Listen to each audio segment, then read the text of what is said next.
So if you don't know this by now, then you should know that I absolutely love the skin. The skin as an organ is fascinating.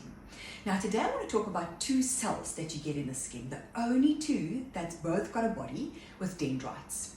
And these are the only two cells in the human skin that look the same. The one is called the Langerhans cell and the other one is called the melanocyte. Now in previous videos I would have spoken about the melanocyte already. That's the cell that makes pigment. Then we have the Langerhans cell, which is the cell that is kind of stimulated every time there's an immune response. So the minute there's inflammation in the skin, the Langerhans cell will be stimulated. But the Langerhans cell and the melanocyte are like two birds on a wire. When you trigger the Langerhans cell, you are going to trigger the melanocyte. And that explains a condition called post-inflammatory hyperpigmentation. That means there was inflammation, the Langerhans cell was triggered, and then the melanocyte was triggered by default, and the melanocyte then made the pigment. So after the inflammation goes away and the Langerhans cell has stopped doing its little work, then the melanocyte kept on going and it was making pigment.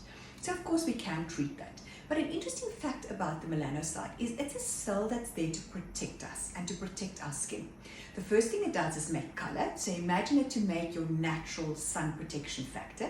Obviously, the darker you are, the more protection you have against the UV rays. The other thing it does is it actually absorbs free radicals. So therefore it is, think of it as your natural antioxidant.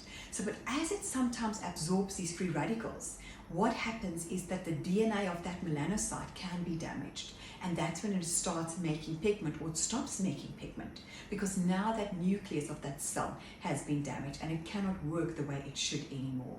And that of course is a concern for us. So the melanocyte is a protection cell. So whenever you see that the pigmentation that's being formed, or you go out in the sun and you're getting a tan, that is your skin's natural way of protecting itself.